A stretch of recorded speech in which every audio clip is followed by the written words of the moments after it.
Hi, welcome to Science Rocks. We're going to start a new channel where we're going to check out interesting kind of rocks which naturally occur in nature. And this here is called pyrite, or there's another name for it. It's called fool's gold. It's a nice shiny rock, and in the old days people would mistake it for gold as it shines, so hence it's got the nickname fool's gold.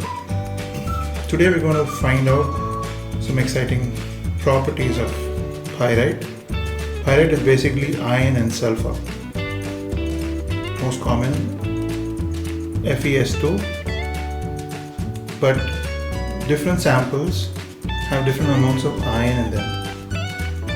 Now when you say there's a lot of iron in this, you're going to expect it to be magnetic. So we have a rare earth magnet here, but there is absolutely no magnetism happening between these two. So this sample, you'll be surprised, has a lot of iron in it. That's why it's non-magnetic. If there's lesser iron, that kind of pyrite is magnetic. Okay.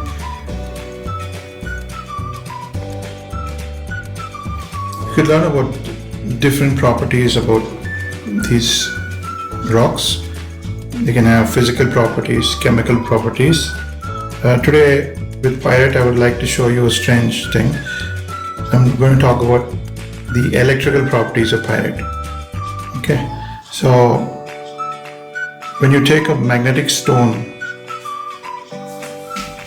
okay, something which has a lot of iron in it, and you expect it to pass current through, but surprisingly this having less iron content is able to do that. I'm going to show that to you now.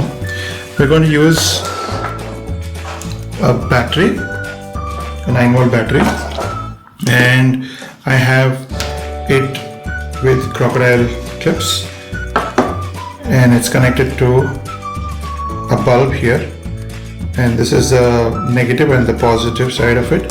So when you complete the circuit, let's put it here. When you complete the circuit by attaching the other wire also to the battery, you see the bulb glows. Okay, so now what I'm going to do is I'm going to take the pyrite and kind of connect the stone to the crocodile clip. We managed to do that, you can see now. And then using the pyrite, I'm going to touch the negative of the battery. Now watch, keep an eye on the bulb. There you go. So clearly you can see there is DC current passing through the pyrite. So here you go. When you're looking at a list of items naturally found which allows electricity to pass through them, pyrite is one of the topper on the list, surprisingly. Now the same thing what we can do is we can connect a motor here, connect a DC motor,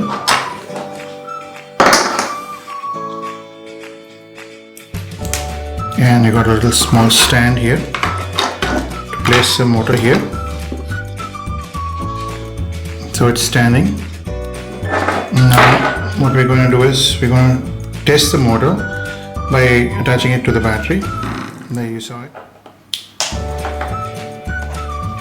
We're going to connect the pyrite to the crocodile clip, and we're going to attach it to the battery's electrode. Watch the fan.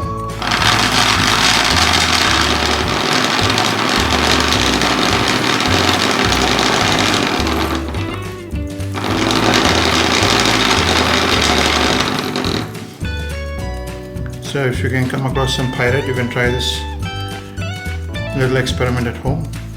And yeah, we'll be back with more of Science Rocks, where we're going to find out more about these amazing rocks that make up our planet Earth. Thank you. Please like and subscribe.